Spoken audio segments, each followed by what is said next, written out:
Masjid Agung Al-Ukhwah Bandung, ya Allah muliakan para pendengar radio Tarbiyah Sunnah Bandung, pendengar radio Roja dan radio-radio lain yang ikut gabung, para pemirsa Roja TV, juga TV-TV lain. Kita kembali berjumpa, melanjutkan kajian khusus muslimah, tapi tidak terlarang bagi para ikhwan. Pada pertemuan terakhir sekitar beberapa 1 bulan yang lalu, kita sudah menjelaskan tentang kelemah lembutan di dalam mendidik anak-anak. Kita lanjut. Wanita muslimah boleh keluar rumah kalau ada kepentingan atau keperluan. Dan ini dinas oleh ayat dan didukung oleh hadis Nabi SAW.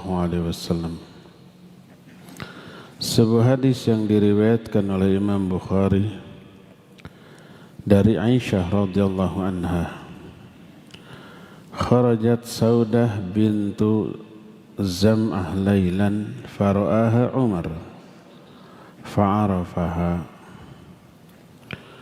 faqal innaka wallahi ya Saudah ma takhfina alayna faraja'at ila an-nabi sallallahu alaihi wasallam fadhakarat dhalika lahu wa huwa fi hujratihi yata'asha wa huwa fi hujrati yata'asha.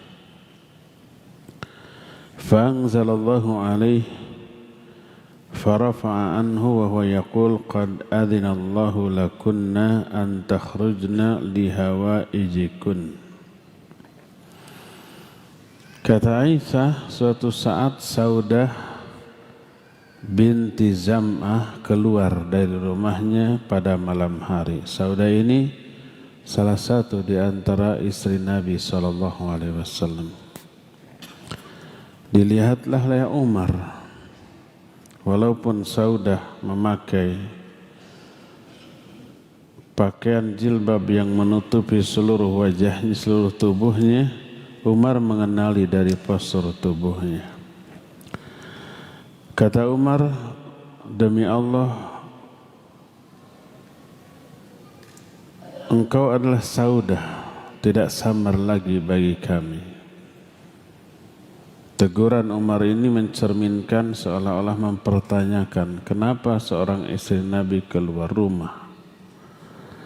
Pulanglah Saudah itu kepada Nabi SAW lalu menceritakan peristiwa ini. Saat itu Nabi berada di rumahku, di kamarku, sedang makan malam. Turunlah ayat yang menjelaskan hal itu. Kata Nabi SAW, Allah telah mengizinkan kalian untuk keluar rumah dalam rangka menunaikan keperluan-keperluan kalian. Hadis ini menjelaskan dibolehkannya wanita keluar kalau ada keperluan. Adapun ayat yang turun adalah surah Al-Ahzab ayat 33, wa qarna fi buyutikunna, dan tetaplah kalian tinggal di rumah-rumah kalian. Maknanya, kata para ulama ahli tafsir seperti Imam Ibnu Katsir rahimahullahu ta'ala, alzimna fi buyutikunna wala takhrujna illa lihajah. Hendaklah kalian tetap tinggal di rumah dan tidak boleh keluar kecuali kalau ada keperluan. Karena itulah maka wanita pada dasarnya tetap tinggal di rumah dan baru boleh keluar kalau ada sebuah keperluan. Ayat ini turun dari Zat yang maha mengetahui kemaslahatan hamba-hambanya, baik kemaslahatan wanita itu sendiri termasuk kemaslahatan kaum laki-lakinya. Ada banyak orang yang pikirannya terbalik, memandang tinggalnya wanita di rumah dan boleh keluar dengan syarat yang ketat, mereka anggap sebagai bentuk kezaliman kepada para wanita, penjara, membelenggu kebebasan kaum wanita. Maka dijawab oleh para ulama, ucapan ini, prinsip seperti itu hanya lahir dari orang-orang yang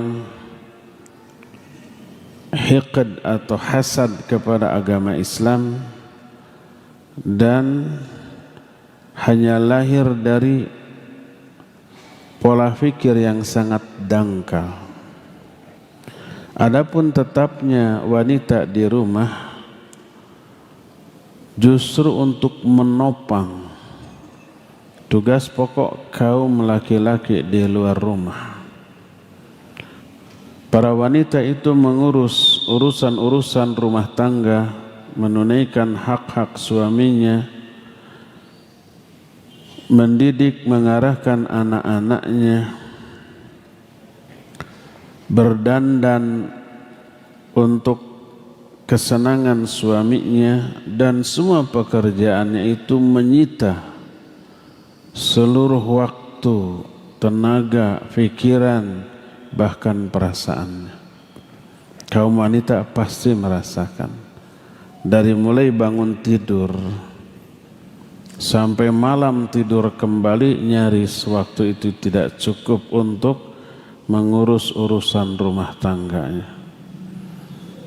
Kalau disebut mungkin bisa dihitung dengan jari, alias kurang dari 10 poin pekerjaan.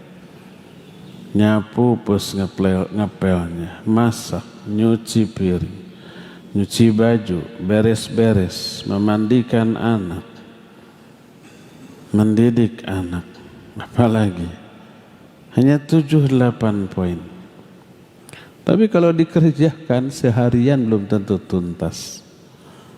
Padahal fisik, kekuatan para wanita itu terbatas, dan keinginan mereka melebihi dari tugasnya.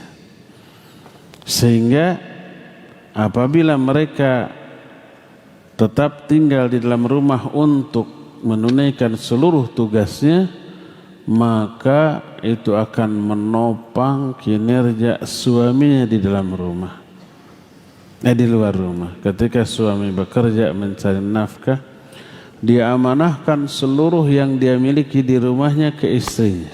Dia titipkan hartanya, dia titipkan anak-anaknya. Pulang kerja dalam keadaan lapar, haus, lelah, mumet, banyak pikiran, banyak masalah di kepalanya, sampai di rumah seluruh urusan rumah sudah beres.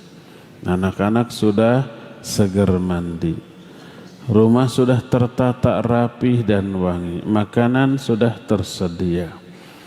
Istrinya menyambut dalam keadaan sudah mandi, sudah wangi, sudah segar, menyambut dengan senyum manis yang membahagiakan suaminya. Hilang tuh rasa lelah, hilang rasa lapar, mumet, masalah di pikirannya tercover oleh suasana rumah yang menyenangkan. Dan itu andil besar bagi si istri.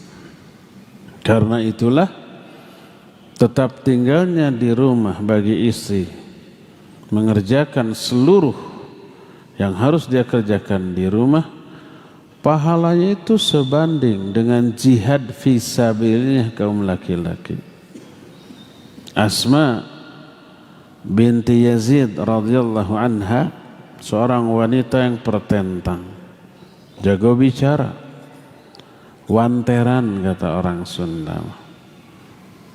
Dia sering diutus oleh para wanita untuk bertanya kepada Nabi SAW tentang agama. Para wanita pemalu, nggak berani langsung bertanya. Ini ada Asma binti Yazid, berani dan pintar ngomong. Dia datang, ya Rasulullah, inni rasulu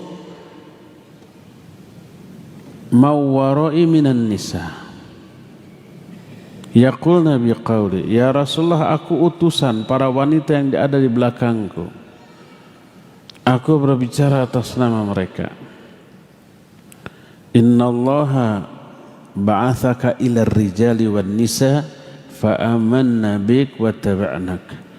Allah mengutus engkau kepada laki juga kepada wanita. Kami pun para wanita beriman dan mengikuti engkau.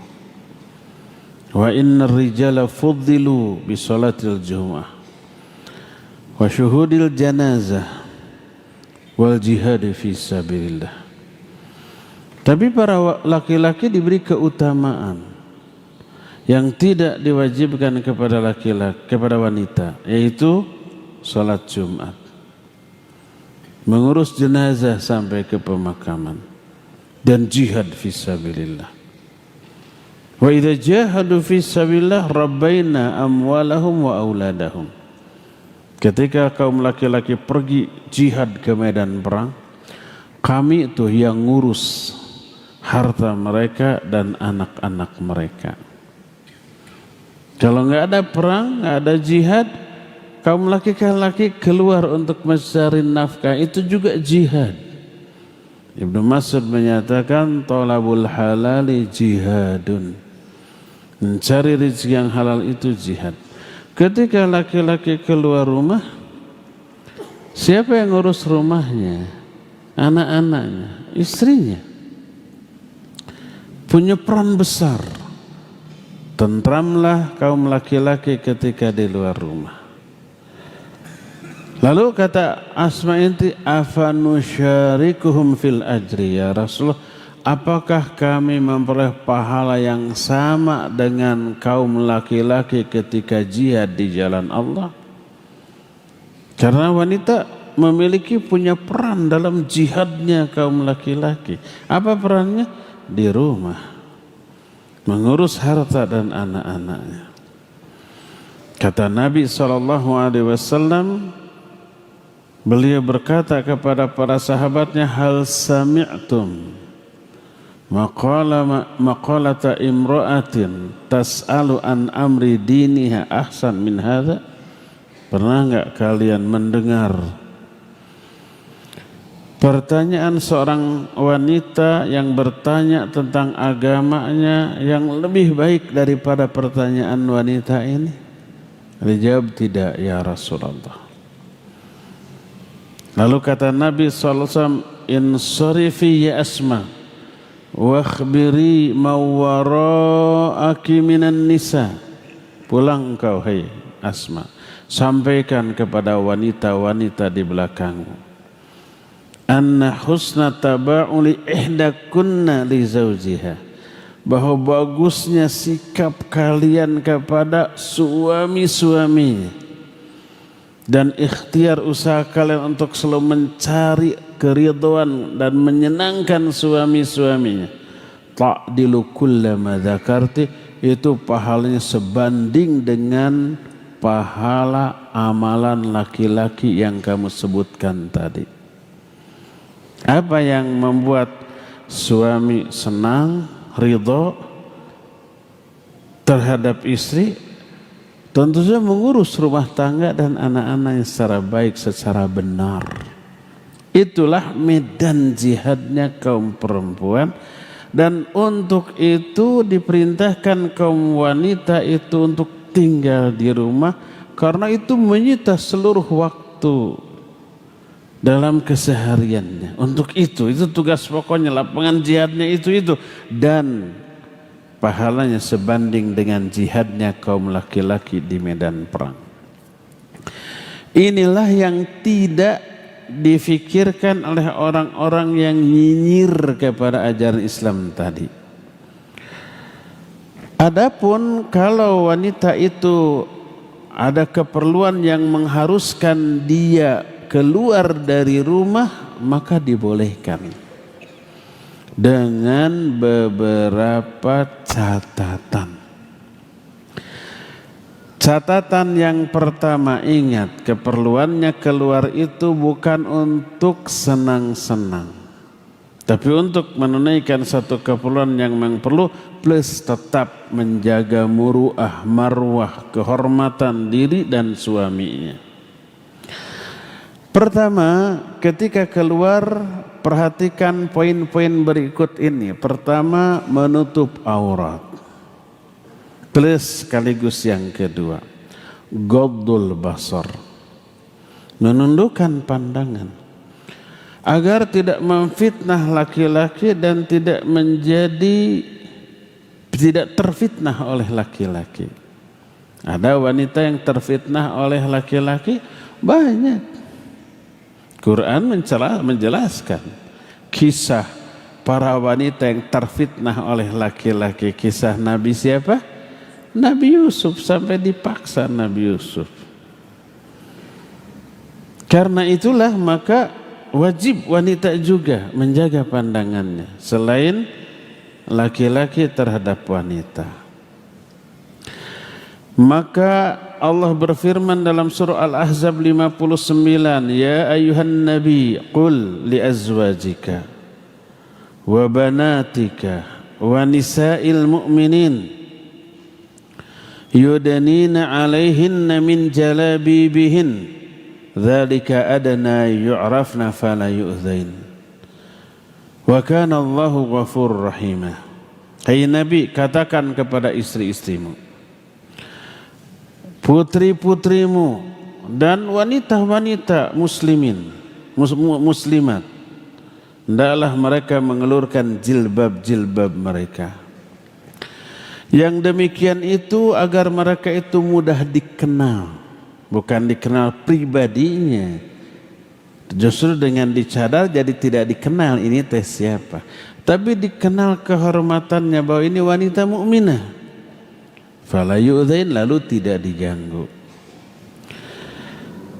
Itu ayat yang pertama yang menjelaskan wanita ketika keluar rumah itu harus menutup auratnya dengan mengenakan jilbab.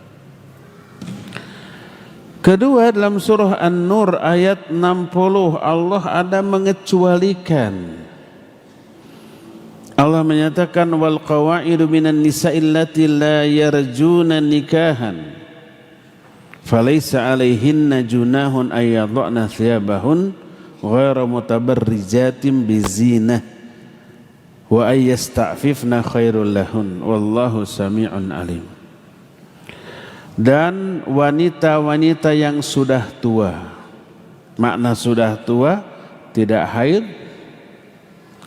dan tidak akan hamil, tidak akan melahirkan lagi. La yarjuna nikahan, yang tidak berharap lagi untuk nikah. Maka falaisa alaihinna junahun ayyadna thiyabahun, tidak apa-apa bagi mereka, tidak dosa bagi mereka untuk menanggalkan pakaian-pakaian mereka. Ghairu mutabarrijatin bizinah, tanpa bertabarruj dengan perhiasannya. Boleh membuka pakaiannya. Kalau begitu telanjang? Tidak. Ketika menerangkan ayat ini, para ulama ahli tafsir seperti Imam Ibn Jarir At-Tabari, Imam Ibn Kathir, wanita itu mengenakan pakaian dua rangkap. Pertama ad-dir'u. Ad-dir'u itu pakaian dalam yang biasa dipakai di rumah, tertutup dan ada kerudung bagian dalam. Yang kedua jilbab. Jilbab itu kadang-kadang berupa pakaian yang longgar, begitu ada kondisi darurat, ada laki-laki dadakan, langsung diambil, langsung ditutupkan ke seluruh tubuhnya yang tadinya sudah memakai pakaian dalam. Itu ad-dir'u namanya. Ad-dir'u mungkin model daster kita yang biasa dipakai di rumah, dan ada kerudung di bagian dalam. Pas keluar pakai jilbab, 2 rangkap. Sehingga untuk wanita tua boleh ketika keluar membuka jilbab luar, masih ada pakaian dalam. Dan tidak bertabarruj dengan perhiasannya. Tapi apabila mereka memelihara diri dengan tetap keluar mengenakan jilbab, itu lebih baik bagi mereka. Dan sesungguhnya Allah Maha mendengar dan Maha mengetahui. Yang dimaksud dengan falaisa alaihinna junahun ayyadna thiyabahunna, diterangkan oleh para ulama, ay athiyabul lati takunu ala zahiril badan kal jilbab wa nahwihi, la thiyab allati ala al-aurah al-khassah, wa innama jaza lahunna dhalik liinsirafil anfus anhunna idh la rugbata lirajul fihinna fa ahbaha Allahu subhanahu lahun ma lam yubihhu li ghairihinna.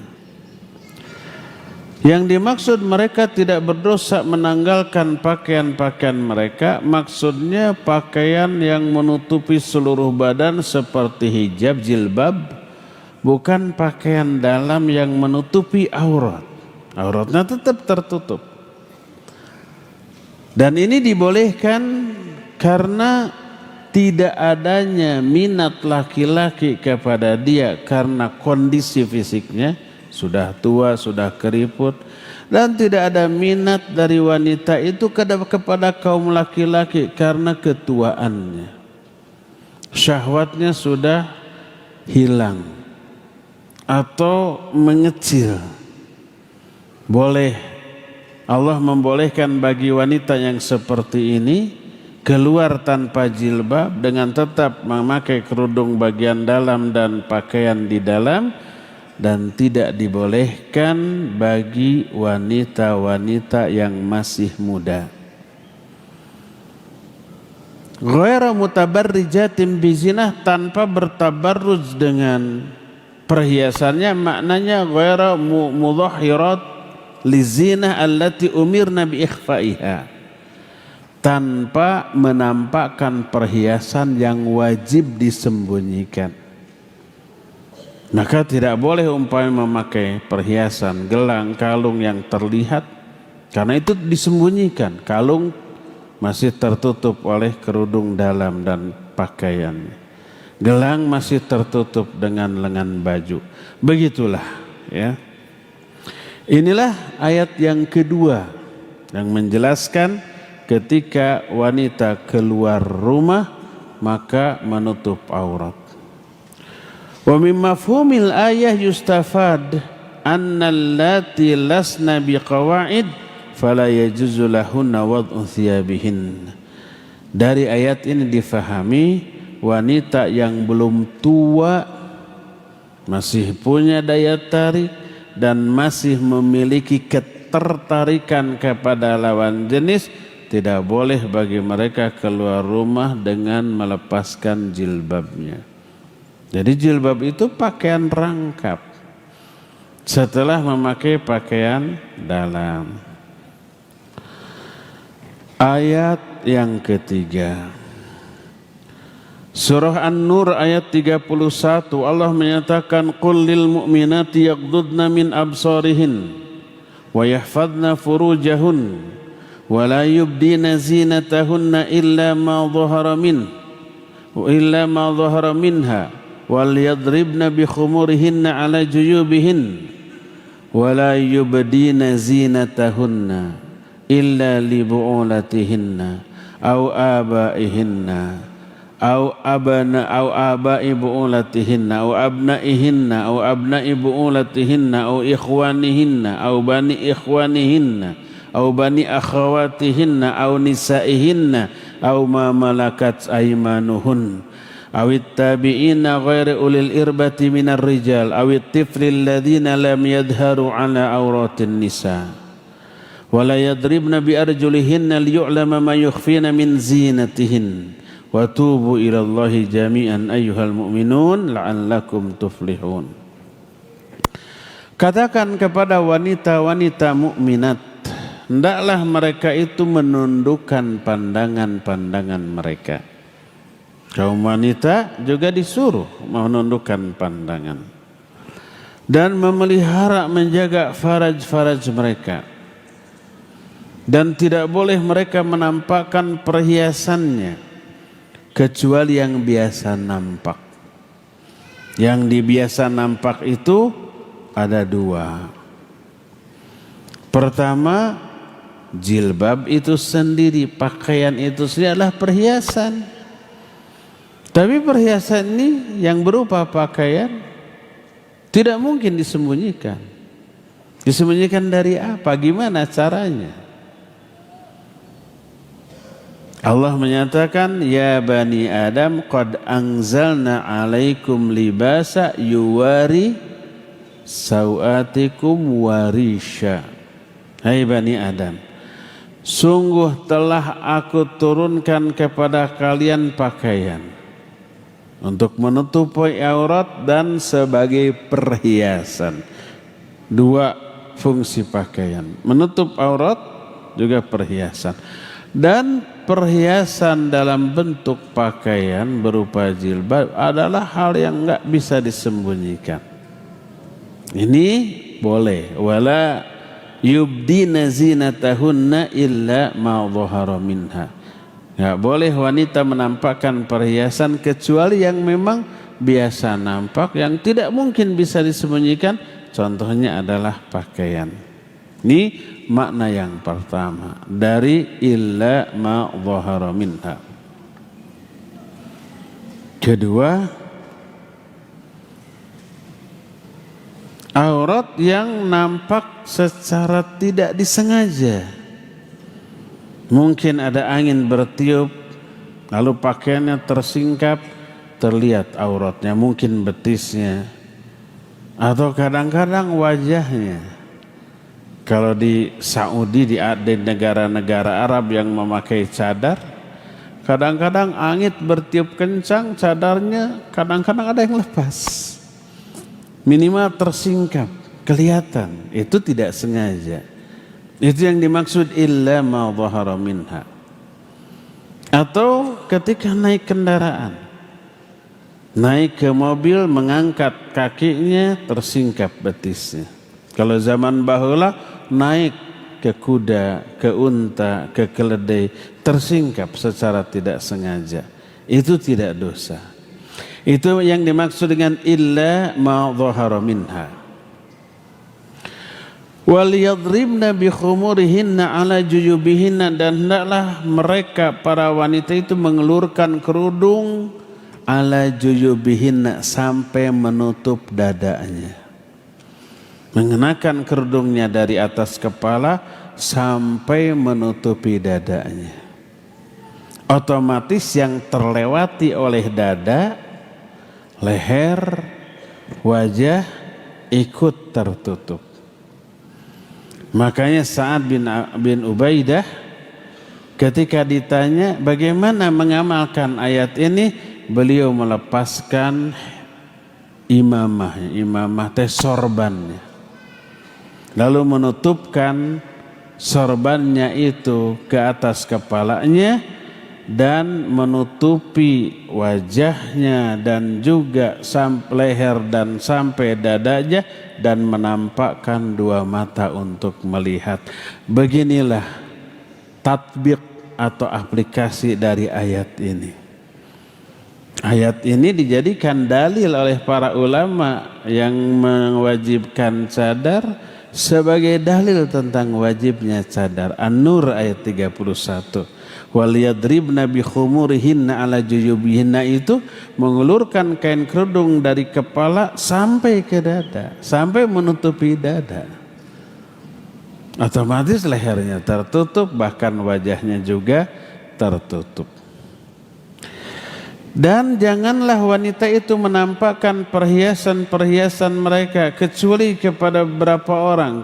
Pertama kepada suaminya, kedua ke bapaknya, ketiga ke mertuanya yang laki-laki, keempat ke anak-anak kandungnya, kelima ke anak-anak dari suaminya alias anak tiri.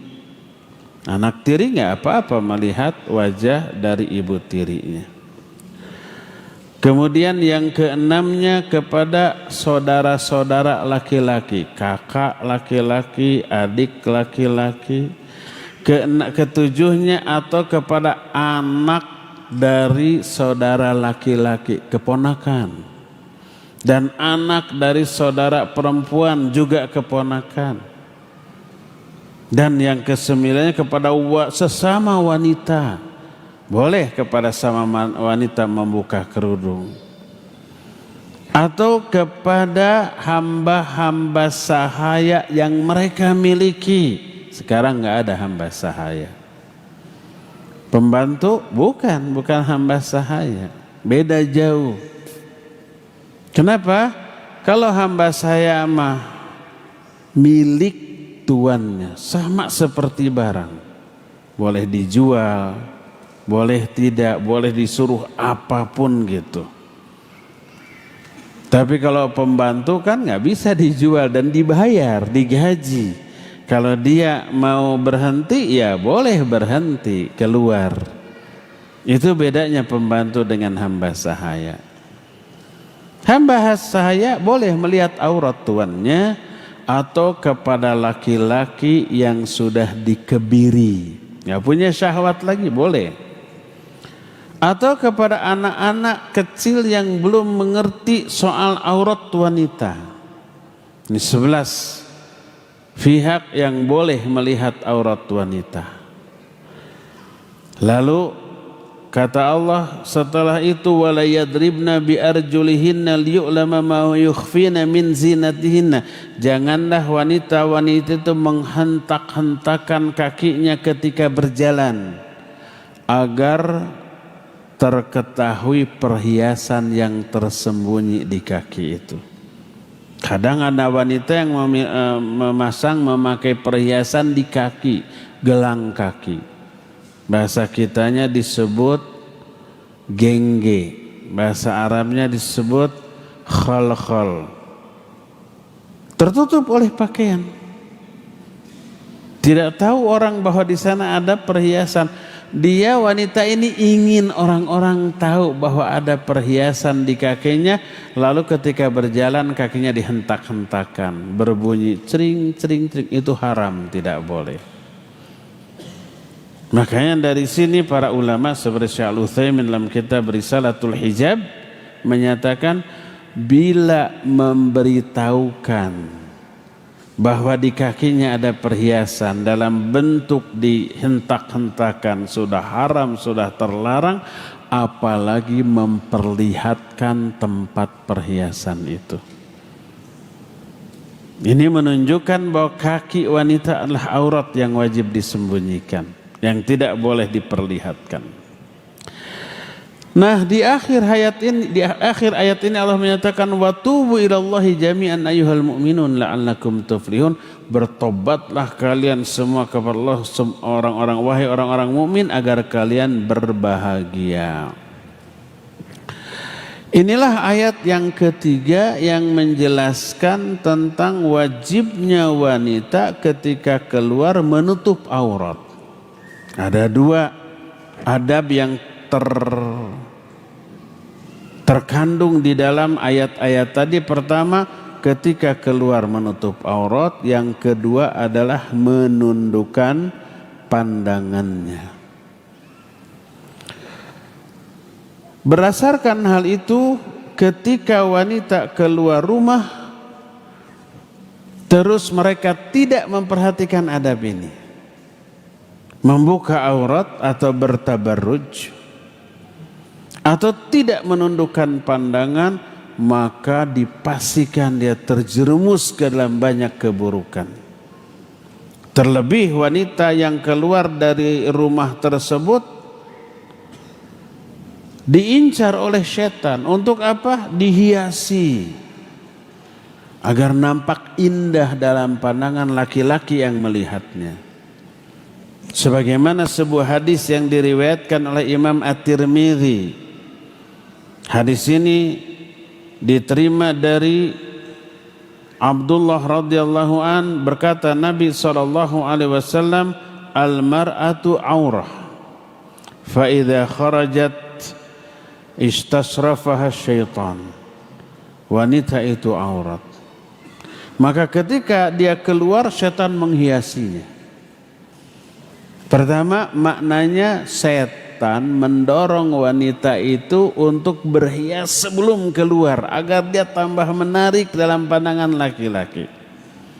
Dan ini naluri setiap wanita ketika keluar rumah ingin tampak menarik, menjadi pusat perhatian kaum laki-laki. Ini yang disebut dengan tabarruj. Sehingga Imam Ibnu Katsir ketika menjelaskan ayat wala tabarrujna tabarrujal jahiliyatil ula, janganlah kalian hai para wanita bertabarruj seperti tabarrujnya orang-orang jahiliyah zaman dulu. Lalu beliau menyatakan idza kanatil mar'atu tamshi baina yaday rijal fadzalika tabarrujul jahiliyah fanahallahu an dzalik. Kalau wanita berjalan, idza kharajatil mar'ah wa tamshi baina yaday rijal, keluar rumah sengaja tampil berjalan di hadapan laki-laki, itulah tabarruj jahiliyah yang terlarang. Rata-rata wanita yang ingin keluar tampil menarik di hadapan laki-laki pasti dandan dulu, pasti pakai skincare dulu, pasti ngaca dulu. Kadang-kadang, bukan kadang-kadang lagi, sering wanita ambil dulu parfum, semprotkan dulu ke badannya, kan gitu. Itu dihiasi oleh setan laknatullah alaih. Supaya begitu keluar jadi sumber masalah, jadi sumber dosa bagi laki-laki yang memandangnya. Sehingga apa yang dilakukan oleh para wanita sebelum keluar rumah maka digunakan oleh setan sebagai media untuk menjadi godaan dan gangguan bagi kedua belah pihak, bagi wanitanya itu sendiri dan bagi kaum laki-laki yang akan melihat setelah dia keluar rumah. Maka lahirlah keburukan dalam masalah ini. Diakibatkan karena ketika keluar rumah tidak menjaga adab dalam bentuk apa? Menjaga aurat, menutup aurat, juga tidak menundukkan pandangan, liar pandangannya. Inilah dua di antara sekian banyak adab yang harus diperhatikan oleh kaum wanita ketika keluar rumah. Yang pertama adalah menutup aurat, dan yang keduanya adalah menundukkan pandangan. Yang ketiganya, adab yang ketiga yang harus diperhatikan oleh kaum wanita ketika keluar adalah, kita akan jelaskan bulan depan karena sekarang sudah habis waktunya untuk menerangkan. Kita tinggal tersisa waktu untuk bertanya jawab. Semoga Allah Azza wa Jalla masih memberi umur dan kesempatan serta hidayah kepada kita untuk melanjutkan pembahasan ini di bulan yang akan datang. Kita masuki sekarang sesi tanya jawab. Wassallallahu ala nabiyina Muhammadin wa ala alihi wa ashabihi wasallam.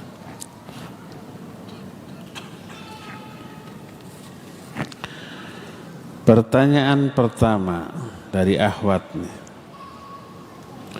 Pertanyaan sekaligus laporan. Assalamualaikum. Waalaikumsalam. Kalau sudah cerai dalam masa iddah boleh nggak ke majelis ilmu? Bukan ke majelis ilmu atau tidaknya, keluar rumah atau tidaknya ya. Kalau majelis ilmunya dalam rumah boleh, keluar rumah tidak boleh. Allah Azza wa Jalla menyatakan dalam surah At-Talaq, wala la tukhrijuhunna min buyutihinna wa la yakhrujna illa ayyatina bifahishatin mubayyinah wa tilka hududullah.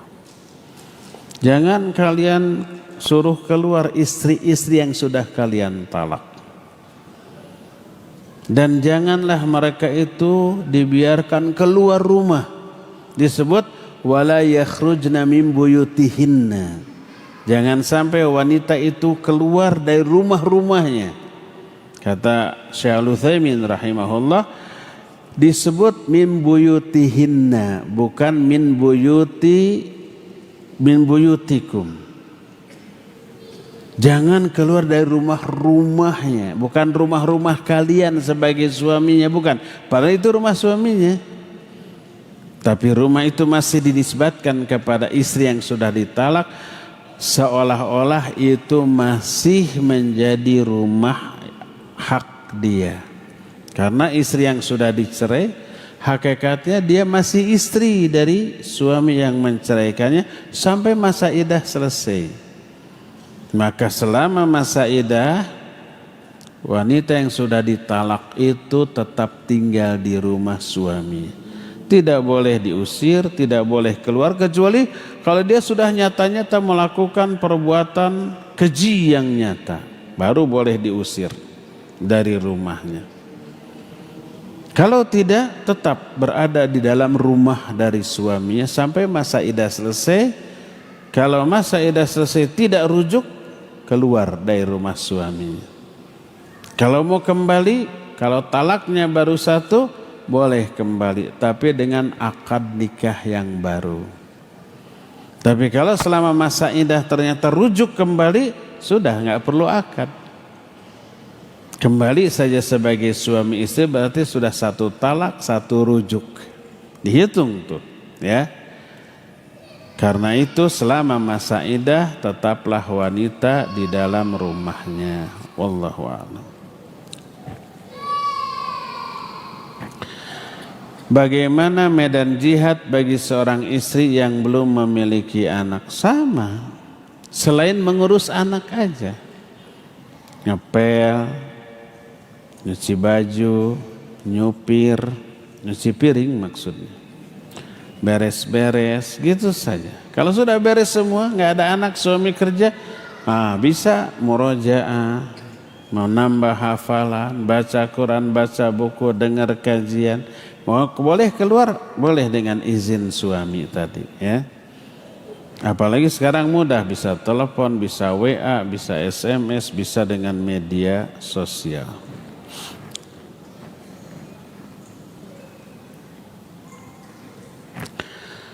Dari penjelasan Ustadz semua adalah kewajiban istri menunaikan hak suami. Yang ingin saya tanyakan, bagaimana hukumnya bagi rumah tangga saya bila suami saya pulang ke rumah seinginnya suami saja. Seinginnya tuh kalau ingin pulang, kalau nggak ingin nggak gitu. Bisa sepekan atau bisa 2 pekan sekali. Loh, terus kemana pulangnya dia? Ke rumah orang tuanya gitu? Itu pun hanya beberapa jam saja. Saya tidak boleh bertanya di mana, kemana, dan kapan pulang. Saya diharuskan sabar dan sabar saja. Oh ya, kondisinya saya adalah istri kedua. Yang tidak diketahui oleh istri pertama. Mohon. Iya. Saya tidak kepada ikhwan yang punya 2 istrinya, enggak. Tapi adilnya itu loh. Adil dalam hal giliran. Nggak boleh 2 pekan sekali istri yang keduanya baru diberi jatah. Nggak adil.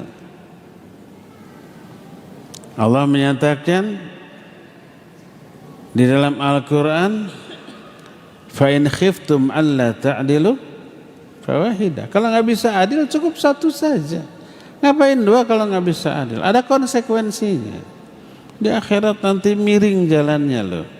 Itu kehinaan, itu azab, itu murka Allah kepada laki-laki yang seperti. Jangan mau senangnya sendiri, ingin senang tapi tidak ingin ada resiko dari kesenangan yang didapat. Enggak boleh. Zalim ke istri, ya. Saya nggak tahu suaminya ada nggak di sini. Kalau ada tolong ikhwan, jangan membiarkan ustadz yang jadi korban. Kalau ustadz yang jadi korban, ustadz itu menjadi bahan curhatan wanita-wanita yang terzolimi oleh suami.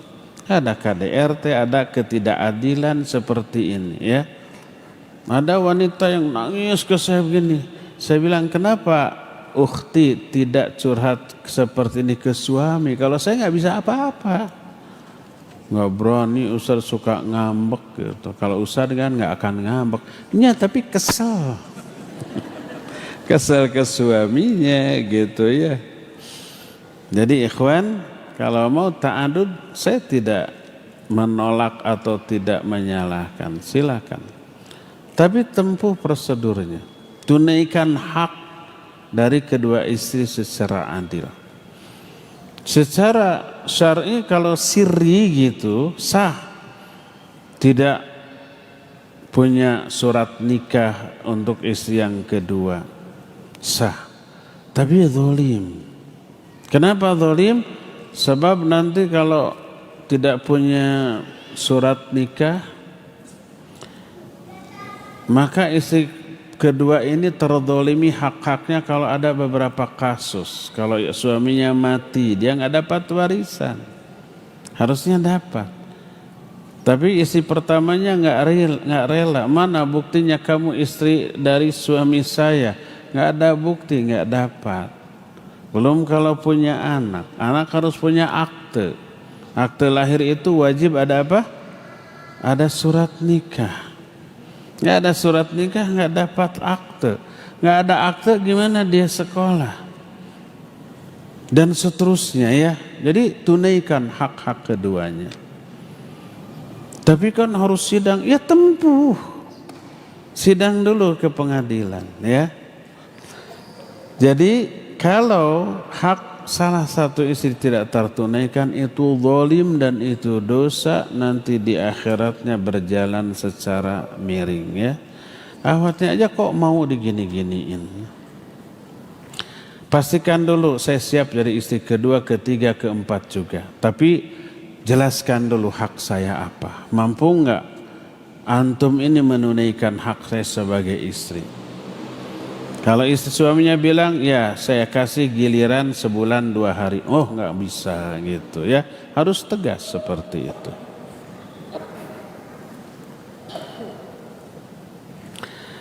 Benarkah jika waktu bekerja membantu suami itu akan menghambat rezeki suami? Not kerjanya dari rumah online. Wanita boleh bekerja keluar rumah dengan beberapa syarat. Syarat pertama seizin walinya. Kalau dia masih gadis, seizin ayahnya. Kalau dia sudah nikah, seizin suaminya. Kedua, aman dari fitnah, baik di jalannya ataupun di tempat kerjanya. Di jalannya aman, dia menutup aurat, dia menjaga kehormatan dia dan kehormatan suaminya seperti tadi. Di tempat kerjanya tidak ada ikhtilat, tidak ada khalwat.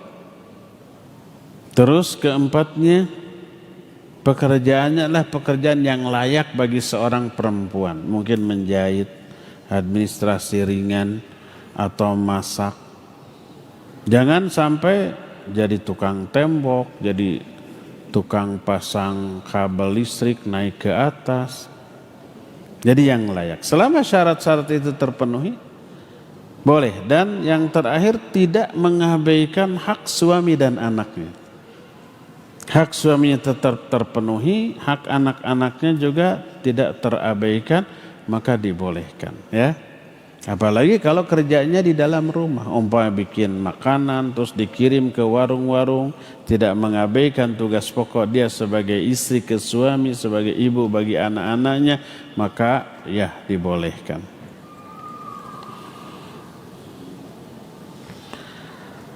Saya seorang istri yang belum dikaruniai anak lagi. Berarti sudah punya kalau pakai lagi.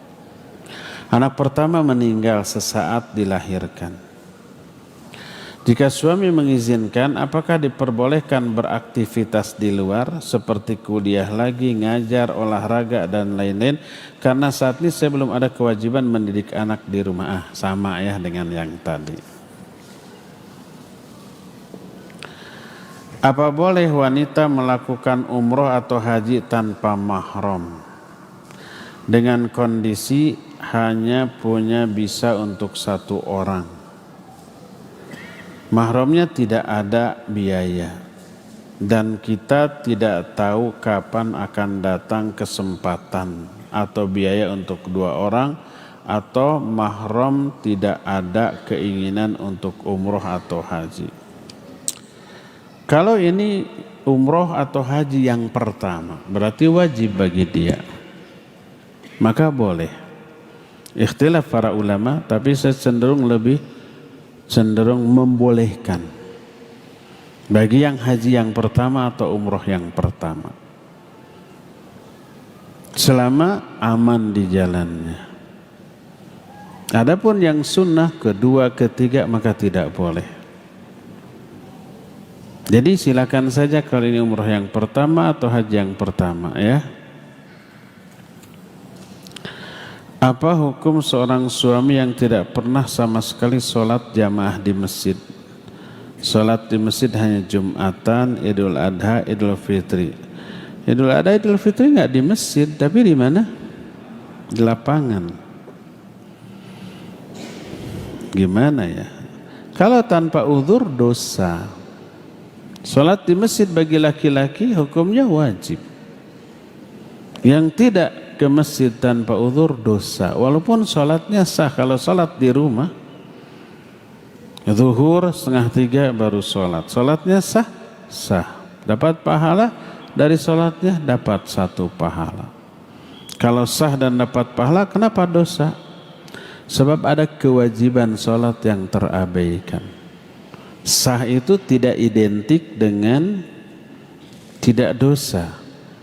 Contoh, orang sholat, dalam sholatnya dia ria, dia berdosa karena rianya. Sholatnya batal? Tidak batal. Orang ketika sholat tidak khusyuk, dosa dia. Apa sholatnya batal karena tidak khusyuk? Tidak batal. Orang ketika sholat berbuat dosa, apa dosanya? Umpamanya ya, ketika sholat baca tapi yang difikirkan masalah-masalah yang dosa, memikirkan keburukan orang, memikirkan yang tidak boleh difikirkan baik dalam sholat ataupun di luar sholat, dia dosa. Apakah dosanya itu membatalkan sholatnya? Tidak. Nah, ada beberapa kewajiban sholat yang wajib ditunaikan, bila tidak dia dosa tanpa membatalkan sholatnya. Contohnya tidak khusyuk. Contohnya wajib di awal waktu. Kalau dia tidak ada uzur melalaikan dari waktunya, sholat zuhur umpama jam 2:30. Sholatnya sah tapi dia berdosa karena melalaikan. Termasuk salah satu kewajiban bagi laki-laki berjamaah di masjid bersama imam tanpa uzur, wajib. Kalau tidak dia berdosa. Dan dalil tentang masalah ini banyak. Ada satu kitab, dulu kita pernah bahas kitab ini. Judulnya Ahammiyatus Sholatil Jamaah. pentingnya salat berjamaah. Susunan Syekh Fadl Ilahi rahimahullahu ta'ala. Di sana dibeberkan wajibnya salat berjamaah di masjid tanpa uzur, dan banyak dari Al-Quran dan Sunnah. Salah satunya adalah Al-Quran, yauma yukshafu an saqin wa yud'auna ila sujud fala yastati'un. Pada hari kiamat Allah menyingkapkan betisnya. Diserulah manusia untuk sujud, tapi mereka tak mampu sujud. Ingin sujud tapi tak bisa. Jadi badannya itu mengeras, tidak bisa membungkuk apalagi sujud. Kenapa? Siapa mereka itu? Nah, oleh Allah disebutkan di ayat berikutnya, wa qad kanu yud'auna ila sujud wa hum salimun. Dulu ketika di dunia mereka dipanggil untuk sujud dalam keadaan mereka mampu sujud. Di dunia bisa sujud tapi tidak mau, di akhirat mau sujud tapi tidak bisa. Balasan. Nah, salah satu penjelasan dari ayat ini, orang yang tidak bisa sujud di akhirat ketika diperintahkan adalah orang yang tidak menghadiri sholat berjamaah di masjid. Para Allah memanggil hayya 'alas shalah, hayya 'alal falah itu bukan sekedar panggilan sholat saja, tapi panggilan sholat berjamaah di masjid. Sampai ada seorang orang sahabat buta, Ibnu Ummi Maktum. Ya Rasulullah, sungguh saya ada 6 uzur. Pertama, saya buta. Kedua, tidak ada penuntun dari rumah ke masjid. Yang ketiga, jaraknya jauh. Keempat, disebut qad dha'ufa 'azmi, tulang punggung saya itu sudah lemah, sudah tua. Kelimanya, banyak batu atau lubang di jalan, bisa terprosok. Keenam, saat itu masih ada binatang-binatang buas berkeliaran. Apa boleh saya sholat di rumah? Nabi SAW membolehkan. Falamma walla da'ahu, ketika orang ini berbalik mau pulang dipanggil lagi. Hal sami'tan nida, apa engkau mendengar suara panggilan azan? Dijawab ya. Fa'ajib, kalau begitu penuhi. Orang buta dengan 6 uzur tadi, tetap kalau mendengar azan wajib ke masjid. Fa'ajib. Bayangkan kita yang tidak memiliki ke-6 uzur tadi. Kita melek, kita masih kuat, tidak lemah, ya. Tidak ada binatang buas, paling ada kucing. Tidak ada uzur, terus kita tidak mau ke masjid tanpa uzur, ya. Nah, jadi laki-laki wajib sholat berjamaah di masjid tanpa adanya uzur. Kecuali kalau ada uzur seperti hujan atau banjir atau umpamanya sakit dan seterusnya, atau ketika safar, maka dia tidak berdosa.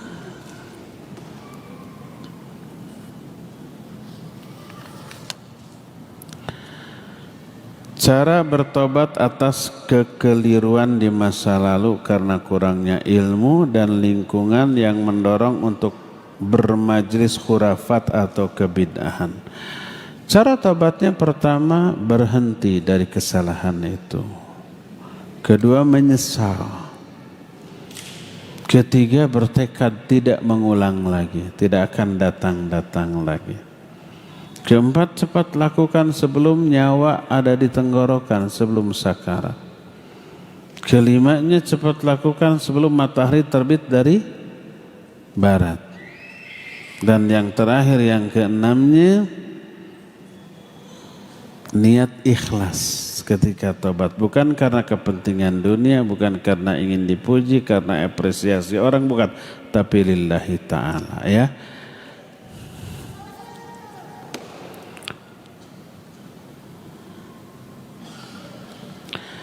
Ana pernah bekerja di lembaga riba dengan ikatan dinas. Lalu ana resign dan muncul denda ikatan dinas. Apakah denda ini harus dibayar? Bayar. Ini kan perjanjian. Al muslimuna ala syurutihim, ya. Kaum muslimin terikat dengan syarat yang mereka bikin, termasuk perjanjian.